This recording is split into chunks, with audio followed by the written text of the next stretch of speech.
The wagon wheel splintered apart on the jagged rock, sending Zelda Brennan tumbling into the dust as her horse screamed and bolted into the desert, leaving her alone in what appeared to be the skeleton of a town that time had forgotten.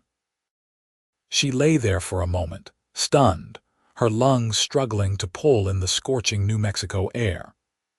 The year was 1883, and she had been traveling from Santa Fe to meet her aunt in Roswell, but somewhere along the way, she had taken a wrong turn. Now, as she pushed herself up on trembling arms and looked around at the abandoned buildings with their broken windows and sagging roofs, she realized she had stumbled into one of those ghost towns she had heard whispered about in saloons and trading posts. Places where silver or gold had promised fortune, only to run dry and leave behind empty shells of dreams. Her supplies had been on that wagon, her water, her food, everything except the clothes on her back and the small leather satchel that had been slung across her body. Zelda stood slowly, wincing as pain shot through her left ankle. She must have twisted it in the fall. The sun hung mercilessly overhead, and she knew that without water, she would not last long out here. The desert was beautiful but unforgiving, stretching endlessly in all directions with its scrub brush and red earth. She limped toward the nearest building, what looked like it might have once been a general store. The door hung on a single hinge, and when she pushed it open, the smell of dust and decay washed over her. Inside, shelves stood empty, and animal droppings littered the floor. She searched desperately for anything useful, but whoever had left this place had taken everything of value. In the back room, she found a tin cup with a hole in the bottom, and a moth-eaten blanket that might provide some shelter from the cold desert night, if she survived that long. Zelda was 22 years old, a school teacher from Philadelphia who had come west seeking adventure, and a new start after her father's death had left her with nothing but debts. She had imagined the frontier would be full of opportunity, but she had not imagined dying alone in a forgotten town with no name. Her dark hair clung to her neck with sweat, and her green eyes stung with dust and the threat of tears she refused to shed. She would not give up, not yet. She spent the next hour searching through every building she could access. An old saloon with a piano that had been destroyed, keys scattered like broken teeth. A boarding house where beds still stood in rows, their mattresses long since carried off by rodents for nesting material. A blacksmith shop where the forge sat cold and rusted. Nowhere did she find water or food or any sign that life still touched this place. By late afternoon, Zelda had climbed to the second floor of what appeared to have been a hotel, seeking a vantage point to look for any sign of help. From the window, she could see for miles, but there was nothing except the endless desert and the mountains in the far distance. Her throat felt like sandpaper, and her lips were already beginning to crack. She knew the signs of dehydration, had read about them in books. She had perhaps a day, maybe two if she was lucky, before the lack of water would kill her. She was about to turn away from the window when she saw it. A dust cloud on the horizon, moving steadily toward the town. Her heart leaped with hope, then immediately contracted with fear. Out here, help could just as easily be danger. Outlaws used these abandoned places as hideouts. Bandits preyed on travelers. She had no weapon, no way to defend herself if whoever was approaching had ill intentions. Still, she had little choice. She made her way carefully down the rickety stairs and positioned herself in the shadow of the hotel's entrance, where she could see without being immediately visible.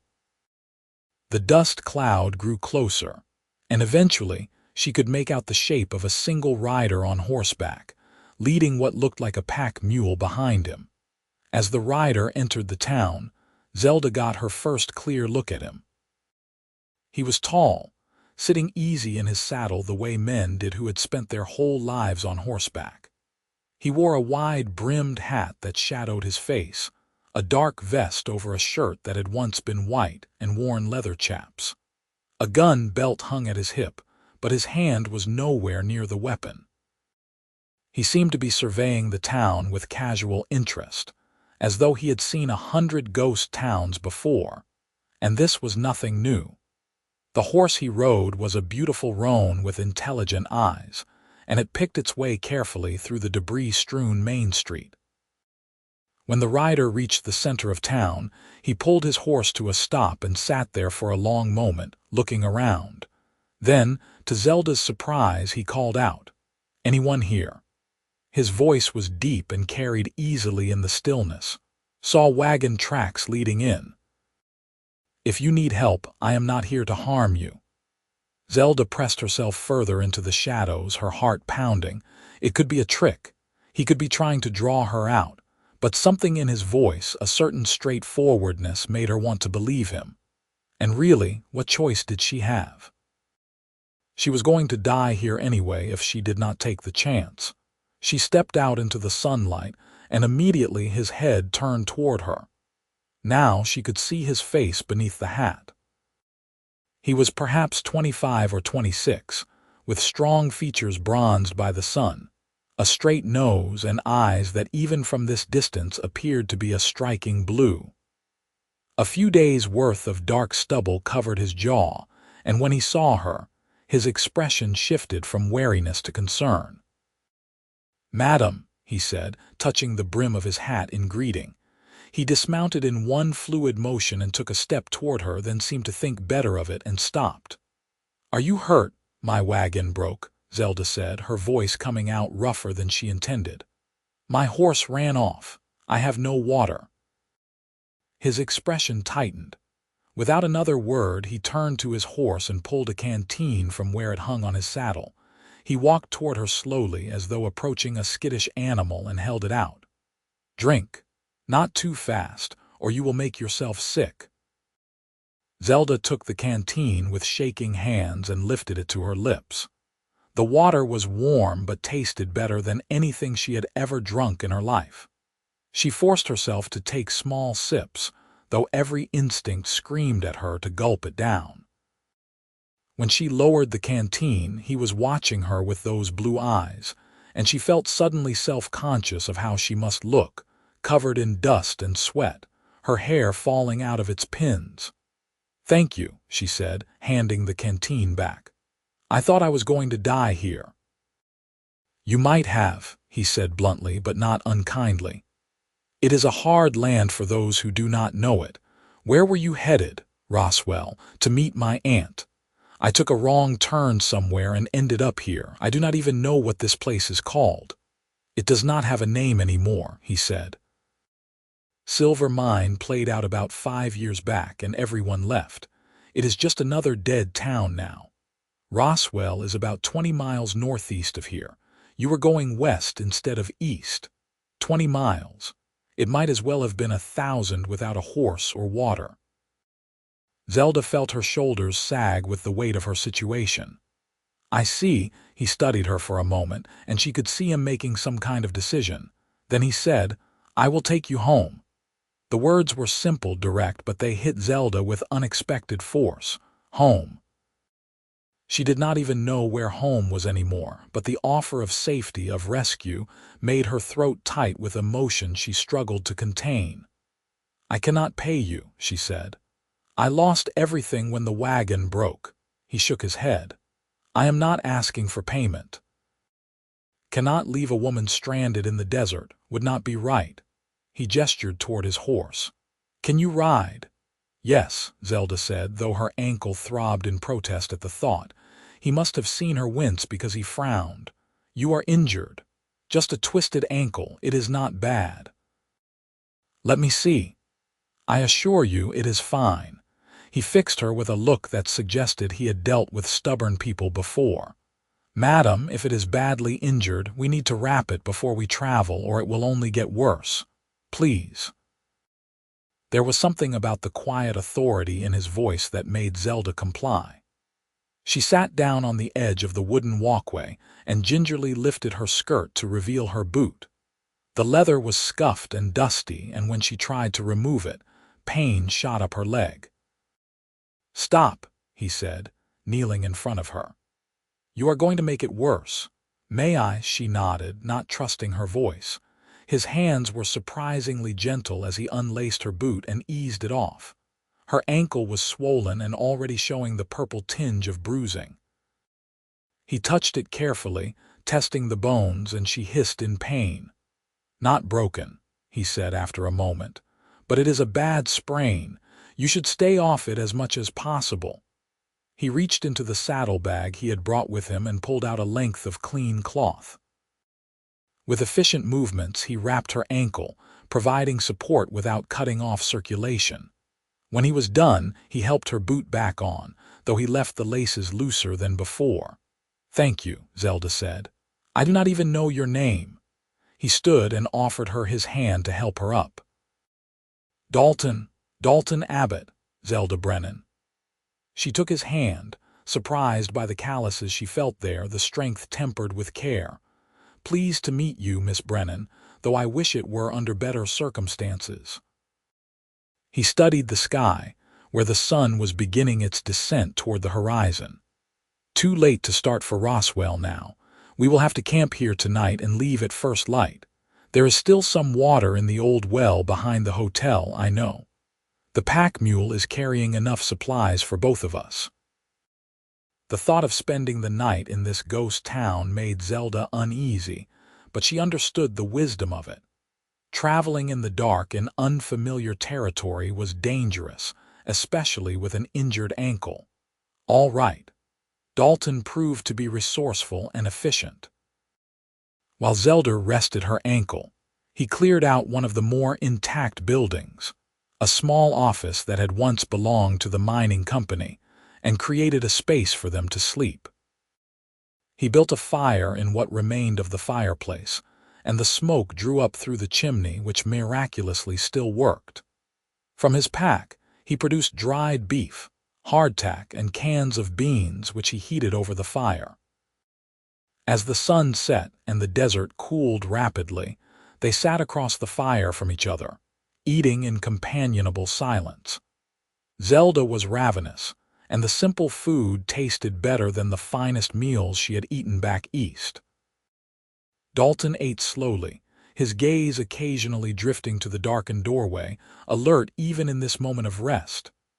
"Have you been a cowboy long?" Zelda asked, breaking the silence. He glanced at her, a slight smile touching his lips. "Not sure I would call myself a cowboy. I work cattle sometimes, but mostly I do whatever work needs doing. Guide people across the territory, track down lost stock, help with roundups. Been doing it since I was about 15, so 11 years now." "Do you have family in New Mexico?" Something shuddered in his expression. "Had. Parents died of fever when I was 14. It was just me and my sister after that, but she married a rancher up in Colorado 3 years back. I visit when I can, but mostly I am on my own." There was loneliness in those words, though he said them matter-of-factly. Zelda understood that kind of loneliness, the kind that came from losing the people who made a place feel like home. "I am sorry about your parents." "Long time ago now," he said. "What about you? You said you are going to meet your aunt in Roswell." Zelda nodded. "My father died 6 months ago. He had debts I did not know about, and I lost our house, everything. A friend told me about opportunities for teachers out west, and my aunt wrote saying I could stay with her until I found a position. So here I am." "Here you are," Dalton echoed, "in a ghost town in the middle of the desert." Despite everything, Zelda found herself smiling. "Not quite how I imagined my western adventure would begin. Could be worse," he said. "Could be dead." "True." She studied him across the fire, this stranger who had appeared like something out of a dime novel to rescue her. "Why did you come here?" "To this town." "Tracking a horse that was stolen from a ranch near Socorro.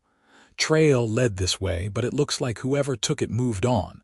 I was about to do the same when I saw your wagon tracks. Knew something was wrong when I saw the broken wheel and no sign of you with it. Lucky for me, lucky for us both. Might have lost the trail anyway." He stood and added another piece of wood to the fire. "You should try to rest. We have a long ride tomorrow, and your ankle needs the recovery time."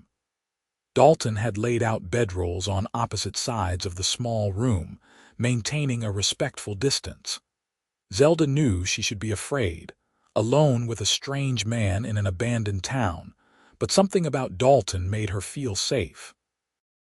Maybe it was the straightforward way he spoke, or the gentle competence with which he had tended her ankle, or simply the fact that he had not had to stop to help her at all. She settled onto the bedroll, using her satchel as a pillow, and watched the firelight dance on the ceiling. Across the room, Dalton sat with his back against the wall, his hat pulled low over his eyes, but she had the sense he was not sleeping, that he was keeping watch. The thought was oddly comforting. "Dalton," she said into the darkness. "Yes, thank you for stopping, for helping me."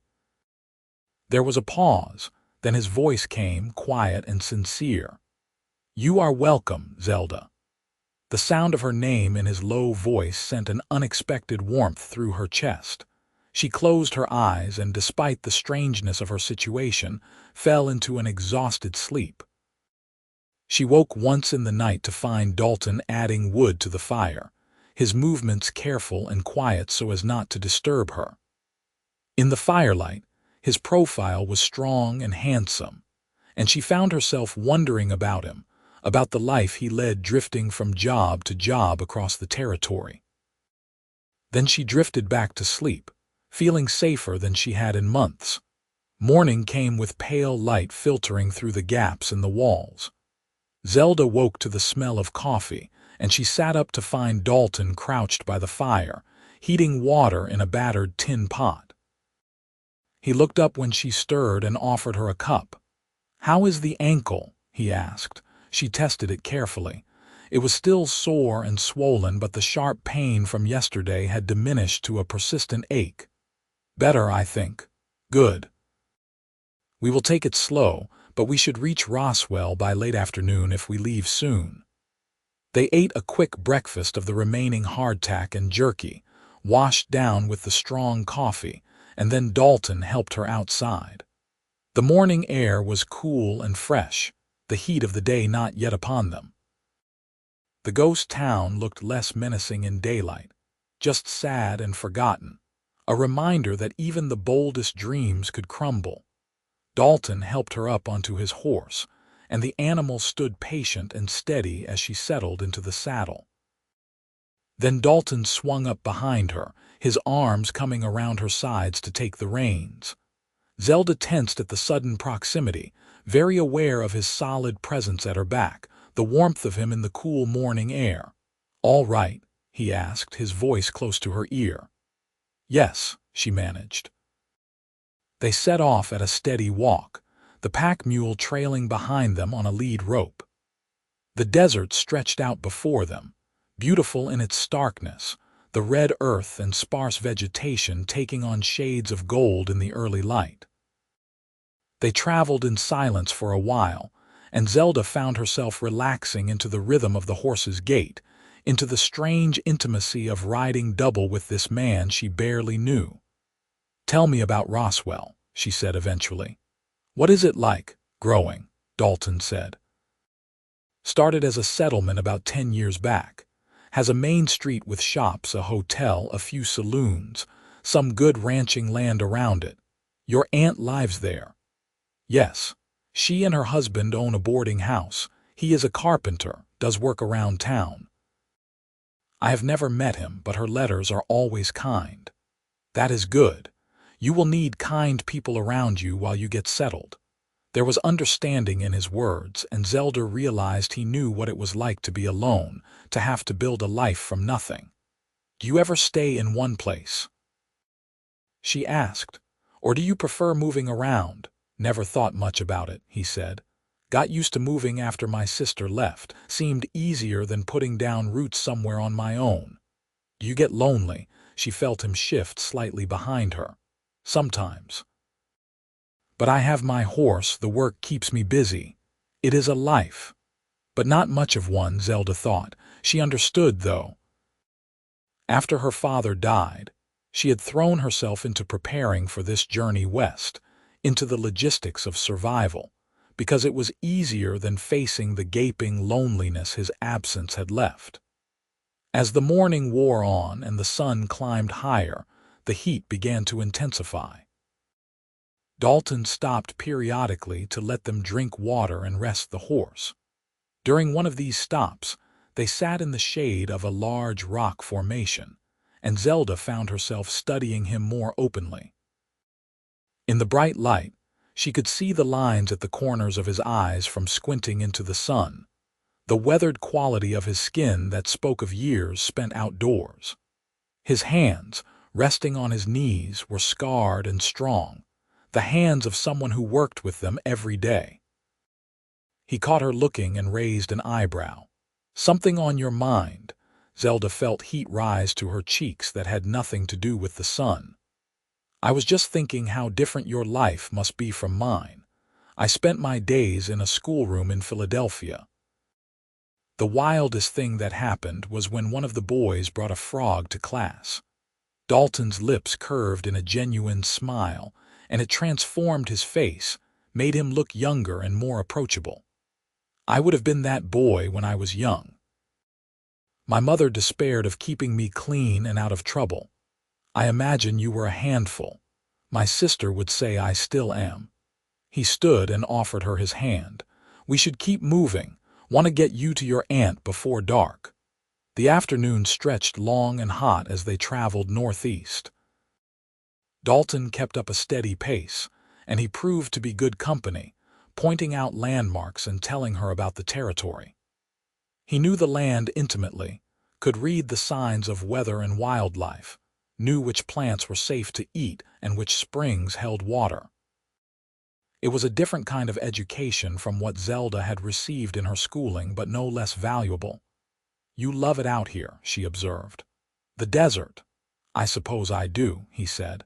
"It is honest, does not pretend to be anything but what it is. If you respect it, you can live with it. If you do not, it will kill you. There is something clean about that." Zelda thought about Philadelphia, about the social pretenses and careful manners, the way people said one thing and meant another. "I think I understand what you mean." As the sun began its descent, they crested a rise and Dalton pointed ahead. "There. Roswell." Zelda looked and saw a cluster of buildings in the distance, arranged along what appeared to be a main street. Smoke rose from chimneys, and even from here, she could see the movement of people and wagons. Civilization. Safety. Everything she had been desperate for yesterday. So why did she feel a strange reluctance as they rode closer?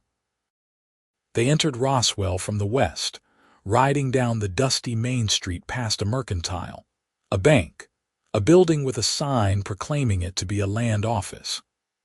People looked up as they passed, curious about the man and woman riding double, but no one called out or stopped them. Dalton seemed to know where he was going, and he guided the horse to a two-story building near the end of the street with a neatly painted sign that read, "Brennan Boarding House." "This is it," he said, bringing the horse to a stop. Dalton dismounted first, then reached up to help Zelda down. His hands were firm around her waist, and he was careful of her injured ankle as he set her on her feet. For a moment, they stood very close, and Zelda found herself looking up into his blue eyes, seeing concern and something else there, something that made her breath catch. The front door of the boarding house burst open, and a woman in her 40s with graying brown hair and kind eyes rushed out. "Zelda, is that you, Aunt Margaret?" Zelda said, and then she was enveloped in a warm embrace that smelled of bread and soap. "Oh, child, we have been so worried. You were supposed to arrive yesterday. We were about to send someone out looking for you." Margaret pulled back and looked Zelda over, taking in her dusty clothes and the way she was favoring her left foot. "What happened? Are you hurt?" "My wagon broke and I got lost," Zelda said. "I would still be out there if not for Mr. Abbott. He rescued me." Margaret turned her attention to Dalton, who had been standing quietly to the side. "Then we owe you a debt of gratitude, sir. Please come inside. You must be exhausted and hungry." "That is kind, madam, but I should be going," Dalton said. "Need to find a place for my horse and see about that job I was tracking." "Nonsense," Margaret said firmly. "You brought my niece home safely. The least we can do is offer you a meal and a bed for the night." "I will not take no for an answer." Dalton looked like he wanted to argue, but Margaret had that air of maternal authority that brooked no disagreement. He glanced at Zelda, and she found herself saying, "Please stay. I would like to thank you properly." Something in his expression softened. "All right, thank you." Margaret ushered them inside, calling for her husband as she did. The boarding house was warm and welcoming, with clean floors and the smell of cooking food. A tall man with thinning hair and a kind face emerged from a back room, wiping his hands on a cloth. "This is my husband, Thomas," Margaret said. "Thomas, this is Zelda, and this is Mr. Abbott who rescued her." Thomas shook Dalton's hand firmly. "Good to meet you, son. Let me help you see to your animals." While the men went to stable the horse and mule, Margaret led Zelda upstairs to a small room with a brass bed and lace curtains. "This will be your room, dear. I will bring up some warm water so you can wash, and then you can tell me everything that happened." Once she was alone, Zelda sat on the bed and felt the tension of the past day finally begin to ease. She was safe. She had made it. But as she looked out the window at the street below, where she could see Dalton and Thomas leading the animals toward a stable, she felt a strange ache in her chest. She barely knew him. He had done what any decent person would do. There was no reason to feel this sense of loss at the thought of him leaving in the morning. Yet she did. That evening they all sat down to dinner together at the large table in the boarding house dining room. Besides Zelda, Dalton, Margaret, and Thomas, there were 3 other boarders: an older gentleman who worked at the bank, a young man who was apprenticing with the blacksmith, and a woman in her 30s who helped Margaret run the boarding house. The food was hearty and delicious: roasted chicken and potatoes and fresh bread, and Zelda ate with better appetite than she had had in months. Dalton was quiet during the meal, answering questions politely but not offering much about himself. Zelda noticed how he seemed slightly uncomfortable with all the attention, the way he kept glancing toward the door as though calculating his escape. When the meal was finished and Margaret began clearing dishes, Zelda excused herself and followed Dalton as he stepped out onto the front porch. "You do not have to run off," she said, joining him at the railing. He looked surprised to see her. "Not running off, just needed some air." "You are not used to being around people much, are you? That obvious?" "A little," she smiled. "Thank you again, Dalton, for everything." "I do not know how to repay you. Already told you no payment needed." He turned to face her fully. "How is the ankle?" "Better. Margaret wrapped it fresh after I washed. She thinks I should stay off it for a few days." "That is wise." They stood in silence for a moment, and Zelda found herself reluctant to go back inside. The evening air was cool and pleasant, and the street was quiet now, most people having retired for the night. Stars were beginning to appear overhead, and she was struck by how many more were visible here than they had been in Philadelphia. "What will you do now?" she asked. "Keep tracking that stolen horse, if the trail is not too cold. Otherwise, I will see if there is other work around. Always something that needs doing. Will you stay in Roswell for a while?" He studied her for a long moment, and she felt the weight of his gaze. "Maybe. Depends on the work." "I hope you do," Zelda said, and then felt bold for saying it. It would be nice to have a friend here. Something shifted in his expression, warmed. I would like that too. The door opened behind them and Thomas stepped out. Mr. Abbott, I have your room ready whenever you are set to retire. Thank you, Dalton said. He touched the brim of his hat to Zelda. Good night, Miss Brennan. Good night, Dalton. She watched him follow Thomas inside, and she stayed on the porch a while longer, looking up at the stars and thinking about blue eyes and gentle hands, and the feeling of safety she had felt riding across the desert with his arms around her.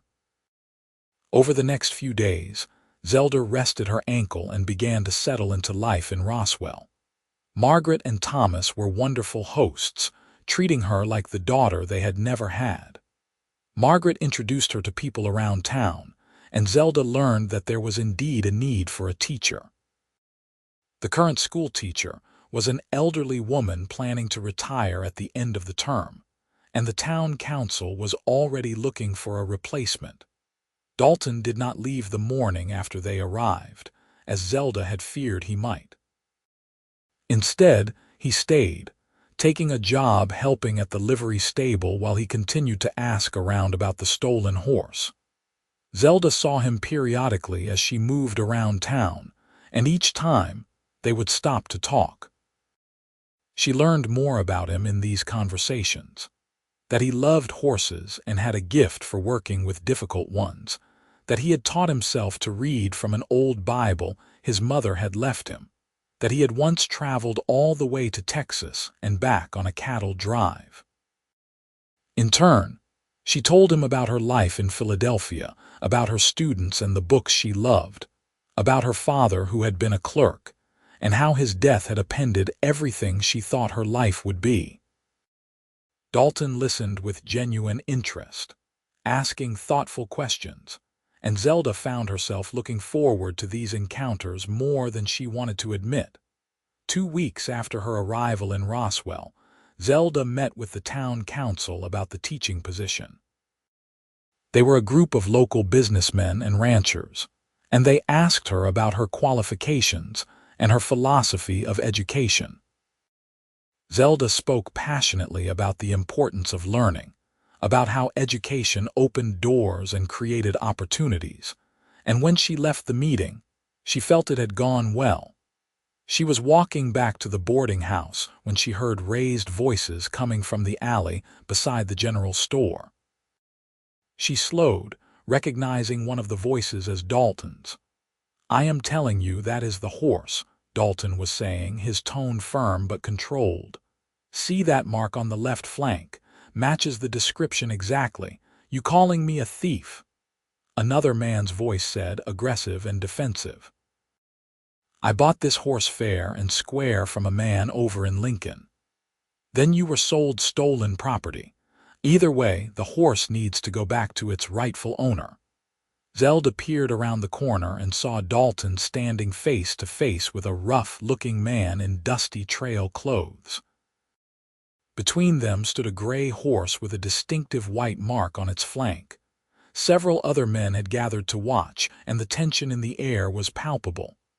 "I paid good money for that horse," the man said. "I am not giving it up." "Then take it up with the law," Dalton said. "But I am taking this horse back to the Mendoza ranch where it belongs." The man's hand moved toward his gun, and Zelda's heart stopped.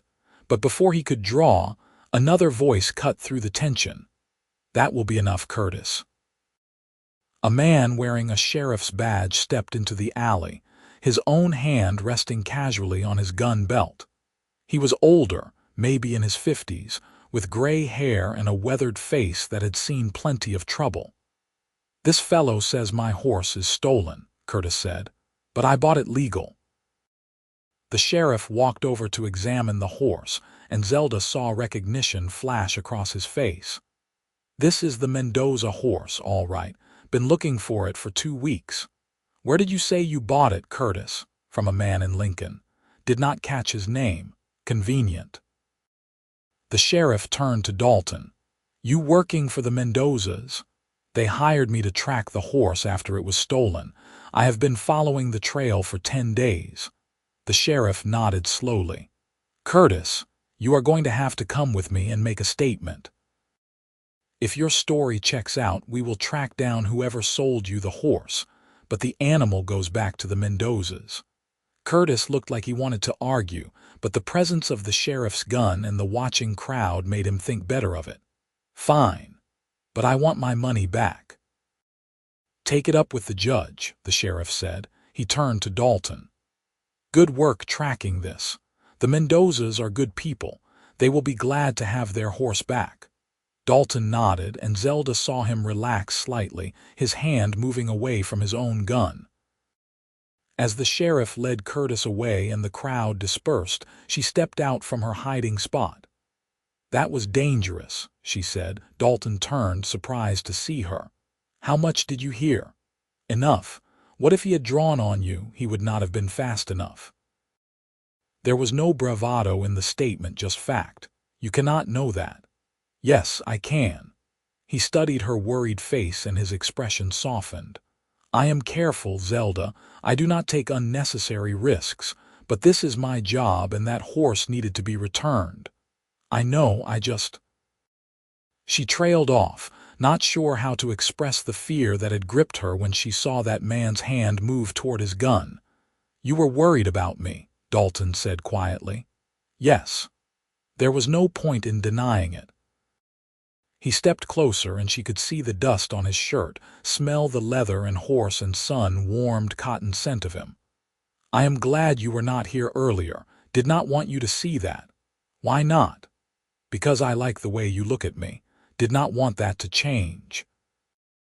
The admission hung between them, honest and vulnerable. Zelda felt her heart beating faster. How do I look at you? Like I am someone worth knowing. His blue eyes held hers. Like maybe I am more than just a drifter who does odd jobs. You are more than that, Zelda said. Much more. She saw something kindle in his expression, a hope that made him look younger. Then he seemed to catch himself and he stepped back. I should get this horse over to the Mendoza ranch. They will want to know it is safe. Will you be back for dinner, if you want me to be? I do. He smiled then, that rare, genuine smile that transformed his face. Then I will be there. Zelda watched him lead the gray horse down the street toward the livery, and she realized with perfect clarity that she was falling in love with Dalton Abbott. The realization should have frightened her. She barely knew him after all. But somehow, in the 2 weeks since he had rescued her from that ghost town, he had become important to her. She looked forward to seeing him, felt lighter when he was around, and the thought of him leaving Roswell made her chest tight with impending loss. That evening, Dalton returned to the boarding house for dinner, and Margaret, who had grown fond of him, insisted he take a permanent room there rather than sleeping in the livery stable as he had been doing. Dalton accepted with gratitude, and after dinner, he and Zelda took a walk through town as had become their habit. The Mendozas were happy to have their horse back, Dalton said as they walked. Paid me well for the recovery. I am glad. What will you do now? There is a rancher north of here who needs help breaking some horses. Thought I might take that job, stay in the area a while longer. Zelda felt relief wash through her. That sounds good. They had reached the edge of town, where the buildings gave way to open land and the stars overhead were a brilliant canopy. Dalton stopped walking and turned to face her. Zelda, I need to tell you something. The seriousness in his tone made her nervous. What is it? I have not been entirely honest with you about why I am staying. What do you mean? He took a breath. The truth is, I got paid by the Mendozas. The job with the rancher is real, but that is not why I am staying. I am staying because of you. Zelda's breath caught. Dalton. I know we have not known each other long, he continued, the words coming faster now, as though he needed to get them out before he lost his nerve. I know I am just a drifter with no prospects and no property. I know you deserve better than someone like me. But when I look at you, when I talk to you, I feel like maybe I could be more. Like maybe I could build something, put down roots, be the kind of man who deserves a woman like you." "You already are that man," Zelda said, stepping closer. "You are kind and honest and brave. You saved my life. And for the record, I am glad you are staying. You are. Yes." She reached out and took his hand, feeling the calluses and strength there. "Because I have feelings for you too. I was afraid you would leave, and I did not know how to ask you to stay." Dalton looked down at their joined hands, then back up at her face. "I want to court you properly. Do this right. Would you allow me that? I would like that very much." He lifted her hand to his lips and pressed a gentle kiss to her knuckles. The gesture was old-fashioned and courtly, and it made Zelda feel treasured. "Then that is what I will do." Over the following weeks, Dalton kept his word. He courted Zelda with a quiet determination that won over not just her but everyone in town. He brought her wildflowers picked from the desert, their bright blooms a splash of color against the dusty landscape. He escorted her to church on Sundays and to town socials on Saturday nights. He taught her to ride better, patient and encouraging as she gained confidence on horseback. And he talked to her, really talked, sharing his dreams and fears and hopes for the future in a way that made her feel like she was seeing the real him, the man beneath the weathered cowboy exterior. Zelda got the teaching position, and she threw herself into preparing for the upcoming term. Dalton helped her clean and organize the small schoolhouse, building new shelves for books and repairing broken desks. She loved watching him work, the easy competence of his movements, the way he whistled while he hammered and sawed. One evening, as they sat on the porch of the boarding house watching the sun set, Dalton said, "I have been thinking about buying some land. There is a plot for sale just outside town, has a stream running through it and good grazing. Could build a house there, start a small horse ranch."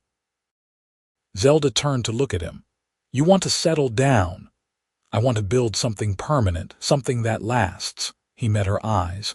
"Want to build a future, with you if you will have me." Her heart swelled with emotion. "Are you asking what I think you are asking?" "Not yet," he said. "Not officially. Want to have something to offer you first, a home, some security, but I am saying that is my intention. Wanted you to know where my heart is at." "My heart is in the same place," Zelda said softly. "And for the record, I do not need a house or land to say yes. I just need you." He reached out and tucked a strand of hair behind her ear, his touch gentle. "You deserve everything, Zelda, and I aim to give it to you." True to his word, Dalton bought the land. He spent his days working for the rancher breaking horses, and his evenings and weekends clearing the land and beginning construction on a house. Thomas helped, as did several other men from town who had grown to respect Dalton. Zelda would bring lunch out to the building site, and she would sit in the shade watching the house take shape, imagining a life there with Dalton. The school term started, and Zelda found joy in teaching the children of Roswell. They were a mix of ranchers' kids and townspeople's children, ranging in age from 6 to 14. She taught them reading and writing and arithmetic, and she told them stories about the wider world beyond New Mexico. The children loved her, and their parents appreciated her dedication and warmth.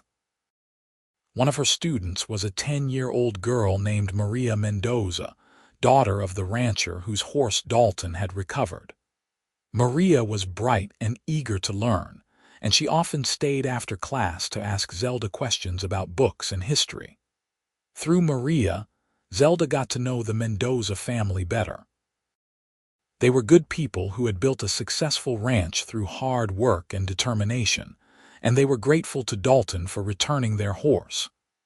"My father says Mr. Abbott is the most honest man he has ever met," Maria told Zelda one day.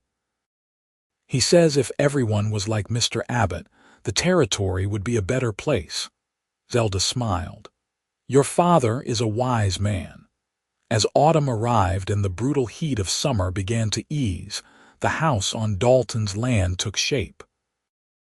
It was a simple structure, 2 rooms downstairs and a loft above, but it was solid and well built, with a stone fireplace and large windows that let in plenty of light.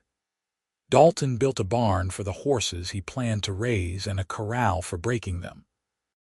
He dug a well and struck water, which he declared was a good omen. On a clear October evening, with the first hint of coolness in the air, Dalton took Zelda out to the property. The house was nearly finished, and he had furnished it simply with a table and chairs he had built himself, a bed frame, and a rocking chair he had purchased from a carpenter in town. "What do you think?" he asked as they stood in what would be the main room. "It is beautiful," Zelda said, and she meant it. She could see the care he had put into every board, every nail. This was not just a house, it was a promise. Dalton took her hand and led her outside, where the sun was setting in brilliant shades of orange and pink.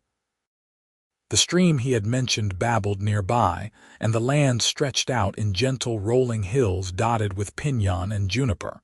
It was peaceful and beautiful, full of possibility. "Zelda," Dalton said, and when she turned to him, she saw he was holding a small box. Her breath caught as he dropped to one knee. "I know I am not much, just a cowboy with some land and a half-finished house, but I love you more than I thought it was possible to love another person.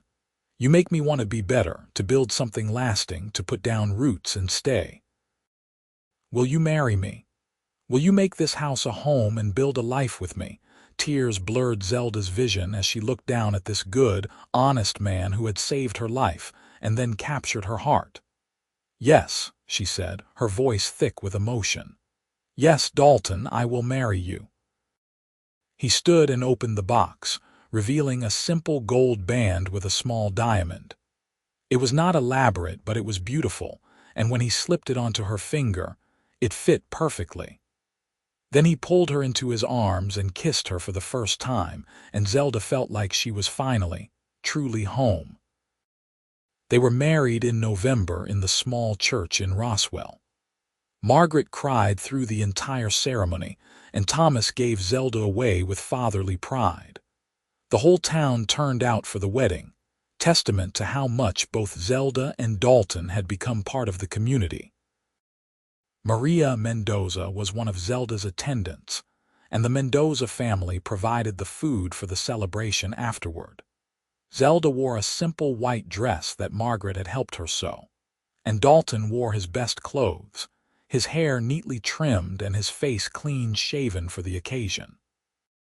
When the preacher pronounced them husband and wife, and Dalton kissed her in front of everyone, Zelda felt a joy so complete it was almost overwhelming. They spent their wedding night in the house Dalton had built, and he carried her over the threshold despite her laughing protests. Inside, someone, probably Margaret, had decorated with wildflowers and lit candles, and a fire crackled in the fireplace. It was simple and perfect, and as Dalton held her close and they danced to music only they could hear, Zelda marveled at how her life had changed. She had come west broken and grieving, expecting nothing but survival. Instead, she had found love and home and a future bright with promise. Their first winter as husband and wife was challenging but happy. Dalton worked hard on building up his horse operation, and word spread about his skill with difficult animals. Ranchers from all over the territory brought him horses to break and train, and he earned a reputation for his patience and effectiveness. Zelda continued teaching, and in the evenings, they would sit by the fire, and she would read aloud while he worked on leather or tended to equipment. They learned each other in those quiet months, the rhythms and patterns of daily life together. Dalton liked his coffee strong and his breakfast early. Zelda sang while she cooked, and sometimes got so absorbed in a book she lost track of time. They argued occasionally, usually about small things like whether they needed more chickens or if the roof could wait another year for repairs, but they always talked it through and found compromise. In the spring, Zelda discovered she was pregnant. She told Dalton one evening after supper, simply stating, "We are going to have a baby," and watching his face transform with wonder and joy. He pulled her into his arms and held her like she was made of glass, and she could feel him trembling. "A baby," he said, his voice rough. "We are going to be parents. Are you happy?" Zelda asked, though she could see that he was. "Happy does not cover it," he said. Terrified, amazed, grateful, all of it. The pregnancy progressed well, though the summer heat was difficult. Dalton was endlessly solicitous, insisting Zelda rest more and worrying over every little thing. Margaret visited regularly, offering advice and reassurance, and the women of Roswell rallied around Zelda, bringing food and baby clothes and wisdom passed down through generations. Zelda taught through the spring term, but when summer came and her pregnancy became more obvious, she took a break from teaching. She spent her days tending the garden she had planted, sewing baby clothes and preparing the loft to be a nursery. Dalton built a beautiful cradle from pine he had carefully selected and sanded smooth, and he painted it with a protective coat that gleamed in the light. In September, as the heat finally began to break, Zelda went into labor. Margaret was there, as was the local midwife, a competent woman named Sarah who had delivered most of the babies in Roswell. Dalton paced outside for hours, and Thomas sat with him, offering the kind of quiet support that came from friendship. The labor was long and difficult, and there were moments when Zelda wondered if she had the strength to continue. But Margaret held her hand and Sarah guided her through it, and finally, as the sun was rising on a new day, Zelda gave birth to a healthy baby boy. When Dalton was finally allowed into the room, he approached the bed slowly, his eyes wide as he took in the sight of Zelda holding their son. Is everything all right?" he asked. "Everything is perfect," Zelda said, exhausted but radiant. "Come meet your son." Dalton sat carefully on the edge of the bed and looked down at the tiny face, red and wrinkled and beautiful. "He is so small," he whispered. "He will grow," Zelda said. "What should we name him?" They had discussed names throughout the pregnancy but had never settled on anything definitive. Now, looking at their son, Dalton said, "What about James, after your father?" Tears sprang to Zelda's eyes. Her father had been dead for over 2 years now, but she still missed him, still felt the ache of his absence.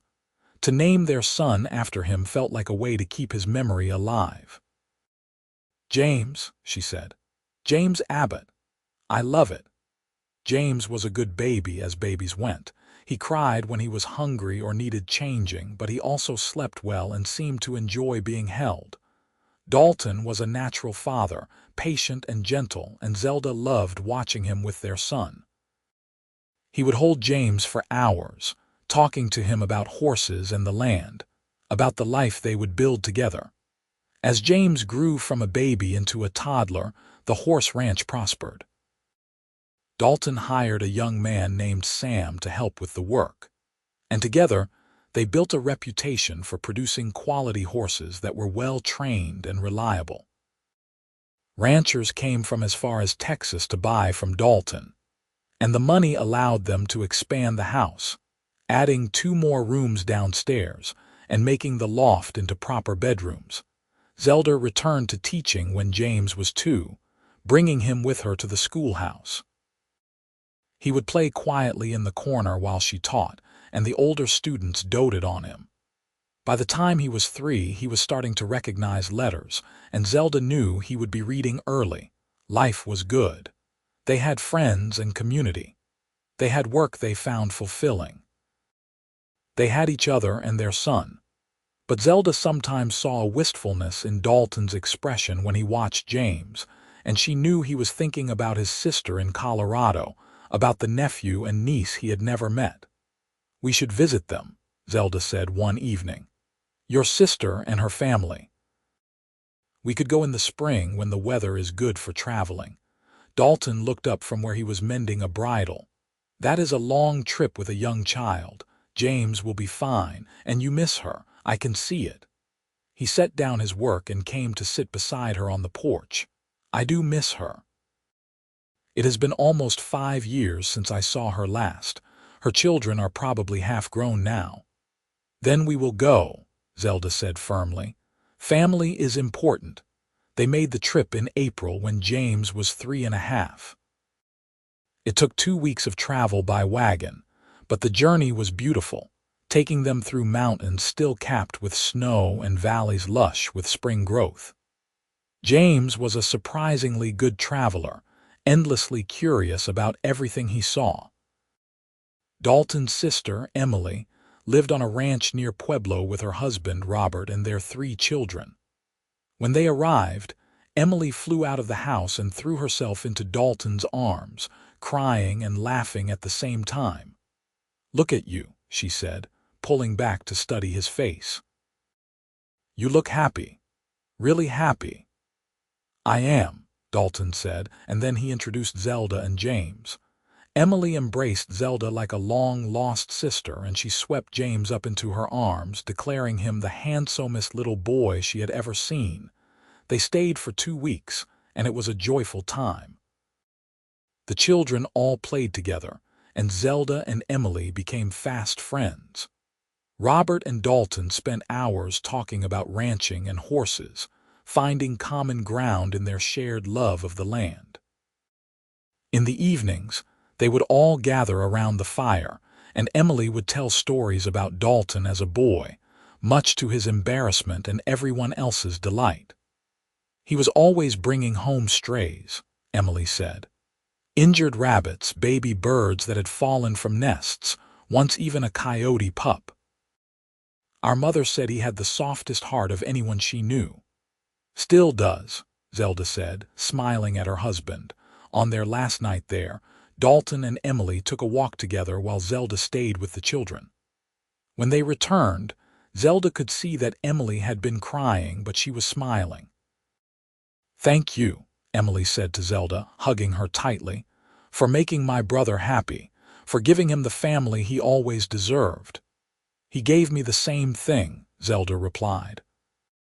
The trip home felt shorter somehow, and when they finally rolled up to their house in New Mexico, it felt like returning to a place that was truly theirs. James ran into the house, excited to be home, and Dalton helped Zelda down from the wagon. "Thank you," he said, "for insisting we go." Seeing Emily, meeting her family, it meant more than I can say. "I know," Zelda said. "Family is everything." The years passed in a blur of work and love and growth. James grew into a bright, energetic boy who loved horses as much as his father did. When he was 6, Zelda gave birth to a daughter they named Sarah, after the midwife who had delivered James. Sarah was quieter than her brother, with Dalton's blue eyes and Zelda's dark hair, and she seemed to observe everything with a thoughtful intensity. 2 years after Sarah came another son, whom they named Thomas, after the man who had become like a father to both Dalton and Zelda. Thomas Sr. cried when they told him, and he and Margaret were constant presences in their grandchildren's lives, even though they were not related by blood. The horse ranch continued to grow, and Dalton eventually bought more land, expanding their holdings until they had one of the largest ranches in the area. But success never changed him. He was still the same honest, hard-working man who had ridden into a ghost town and offered to take a stranded woman home. Roswell grew too, transforming from a small settlement into a proper town with a railroad spur and multiple churches and schools. Zelda taught for 15 years before finally retiring to focus on raising her children and helping Dalton with the ranch business. But she never stopped loving learning, and their home was always filled with books, and the sound of her reading aloud to whoever would listen. On their 20th wedding anniversary, Dalton took Zelda back to the ghost town where they had first met. It was still there, still abandoned and slowly crumbling into the desert. They walked through the streets hand in hand, remembering that day when their lives had collided. "I was so scared," Zelda admitted. "I thought I was going to die there." "And I was just tracking a stolen horse," Dalton said. "Had no idea I was about to find the love of my life." They stood in the spot where he had first called out, asking if anyone was there, and Zelda remembered stepping out of the shadows, desperate and hopeful. "I am glad you stopped," she said. "Glad you said you would take me home." "Best decision I ever made," Dalton said, pulling her close. "Because you became my home, Zelda. You and our children and the life we built together. That is home." She kissed him there in the ghost town, surrounded by the remnants of other people's dreams, and she thought about how life could surprise you, how the worst moment could lead to the best thing, how being lost could result in being found. They returned to their ranch as the sun was setting, and their children ran out to meet them. James, now a young man of 19, helping his father run the business. Sarah at 17, preparing to go to college back east to become a doctor. And Thomas at 15, already showing signs of the same skill with horses that his father possessed. Margaret and Thomas Sr. had passed away by then, within months of each other, as devoted in death as they had been in life. But their legacy lived on in the love they had shown Dalton and Zelda, in the family they had helped nurture. That evening, as they all sat around the dinner table, the house full of laughter and conversation, and the warmth of family, Zelda looked at Dalton and saw him looking back at her with the same love and devotion he had shown her for 20 years. His hair was starting to gray at the temples, and there were more lines around his eyes, but to her, he was as handsome as the day he had ridden into that ghost town. After dinner, when the children had dispersed to their various activities, Dalton and Zelda sat on the porch as they had done thousands of times before. The stars were brilliant overhead, and the desert was alive with the sounds of crickets and distant coyotes. "You ever regret it?" Dalton asked. "Staying here instead of going back east, you could have had a different life." "Never," Zelda said without hesitation. "This is exactly the life I was meant to have, with you." He took her hand and they sat in companionable silence, watching the stars wheel overhead. They had built something real and lasting together, something that would outlive them in their children and grandchildren. The ghost town where they met would eventually disappear completely, erased by wind and time and the relentless desert, but what they had created would endure. James got married 2 years later to a rancher's daughter from a neighboring property. It was a big wedding, and the whole town celebrated. Dalton walked James around the ranch the night before the wedding, offering him advice about marriage and life. "Treat her with respect and kindness," Dalton said. "Listen when she talks, support her dreams, and never take her for granted." "Like you do with Mother," James said. "Like I try to do with your mother," Dalton corrected. "I am not perfect, but I try every day to show her how much she means to me." James and his new wife, Catherine, built a house on a portion of the ranch, and they started their own family. Within 3 years, Dalton and Zelda were grandparents to 2 beautiful granddaughters. Watching Dalton with his granddaughters, seeing the tenderness with which he held them and the stories he told them, made Zelda fall in love with him all over again. Sarah did go east for college, and it was hard to let her go, but they were proud of her ambition and drive. She wrote letters every week, telling them about her studies and the fascinating things she was learning.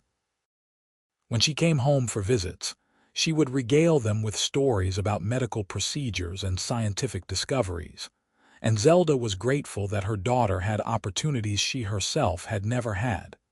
Thomas, true to form, stayed close to home. He had his father's gift with horses and then some, and people said he could gently a horse just by talking to it. He took over more and more of the day-to-day operations of the ranch, allowing Dalton to slow down a bit as he entered his 50s.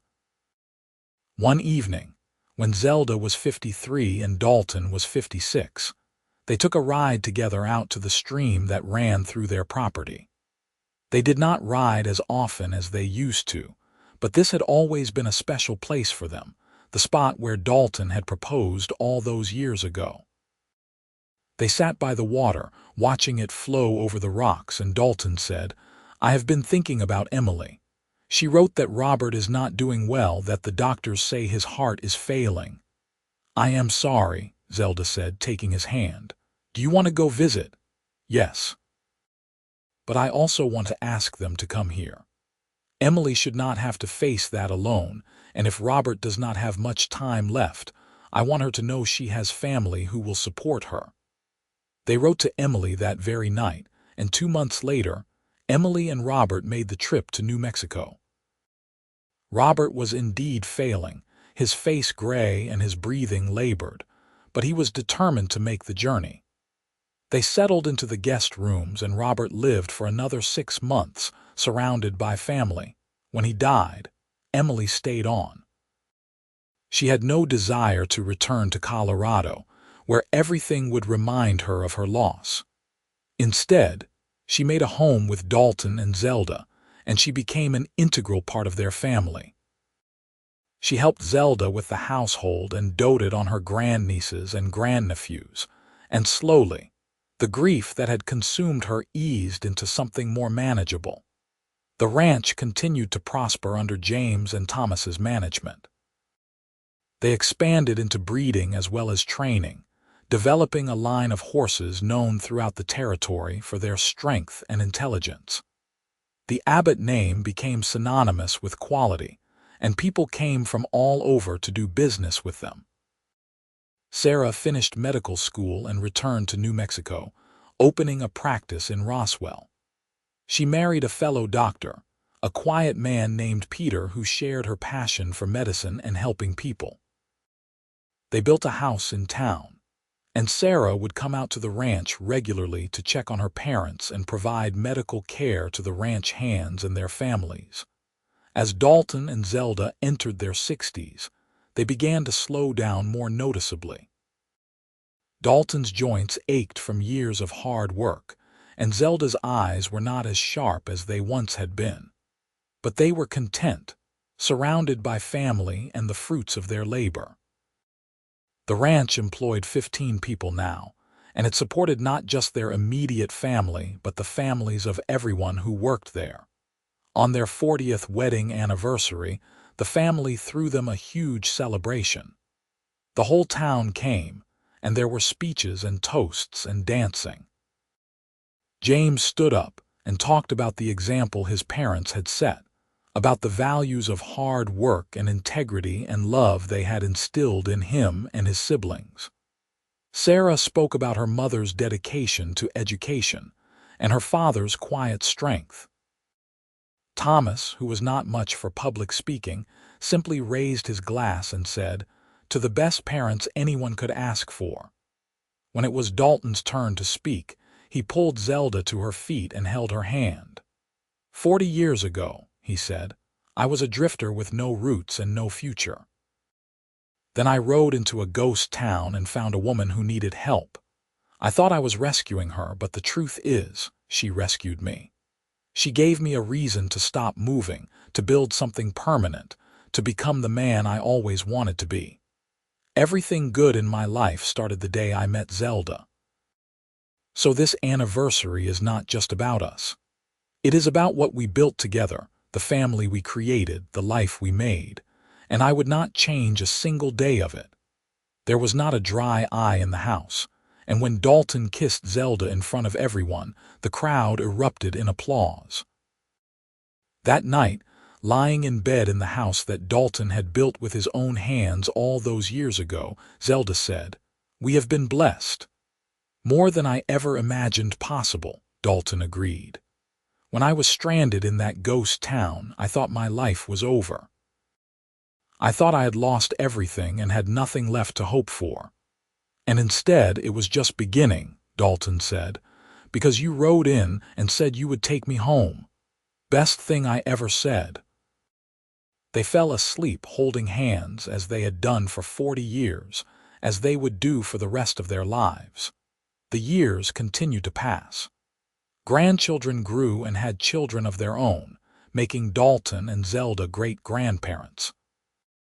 The ranch passed fully into James and Thomas's hands, though Dalton remained involved in an advisory capacity, enjoying the work without the burden of full responsibility. Zelda's health began to fail first. She developed a persistent cough that Sarah could not fully treat, and she grew frailer.